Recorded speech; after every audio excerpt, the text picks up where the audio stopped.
Let me repeat that one more time. So remember, the market loves to repeat these four things at all times, right? The first thing, it loves to generate the highs and lows, which is generate liquidity.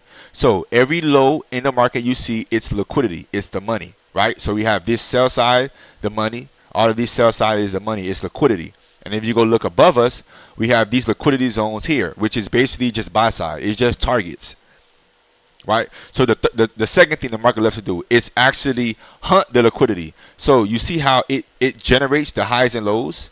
It generates it, which is AKA it curates the highs and lows to go hunt it, and then take the highs and lows, right? So the first thing the market loves to do is generate the highs and lows. The second thing the market loves to do is hunt the highs and lows, right? And then the third thing the market loves to do is rebalance to an inefficiency, right, which is a fair value gap, right? And then the fourth thing the market loves to do is to rebalance to equilibrium of the range, right? So let's just focus on this high and then this low, right? So if we draw a fib from this low and this high, you'll see that it was up here, it pulled back. You see how it literally bounced right at the 50% mark?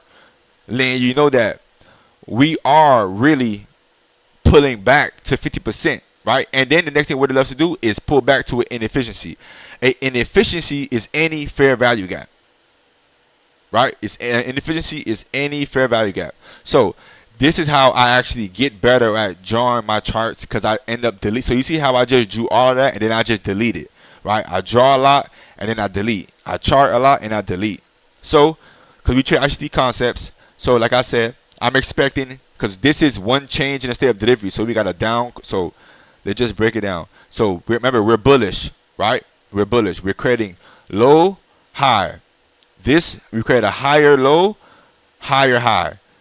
So higher low, higher high. So I'm expecting this down close candle should support price higher, right? And it's coupled with a fair value gap.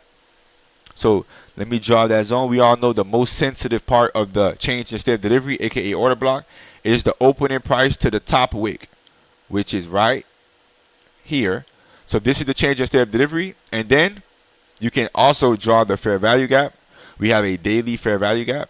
That's when it's a 3 candlestick pattern to where the first candle stick and the third candlestick do not touch, and it leaves a gap in between price, right? So you draw it from here to here, and it's called this is a fair value gap. It's a sell side imbalance, buy side inefficiency, right? So you see how it kind of just went deep into the fair value gap. That's because it was trying to hurry up and get to this change in the state of delivery. So let me just delete the fair value gap, and we already know all-time highs is a magnet. And another thing, we're aligning our higher time frame with our lower time frame. So right now, what are we doing? We're bullish, right? Because why are we bullish?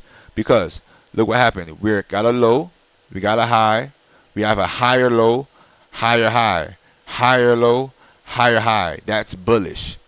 So we see a nice pullback. Now we pulled back into an area where I'm expecting it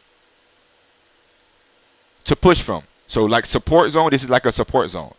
So like I said, we have these multiple buy side levels here. Now Sunday, the market will open up at 6 o'clock. I'm not sure where exactly it will open up, but I'm expecting price action to hold this level, right? So depending on where market open, I'm expecting, because right now we're in the most sensitive part of this change in the stay on a daily time frame.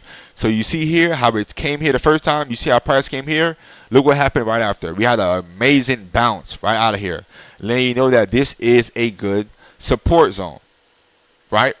So now depending on where price open at, my target is to basically keep using this as a support zone, waiting for a good time to break up out and to attack all-time highs. So that's my actual analysis for this up and coming week. Now things may change depending on where we open at. Another thing,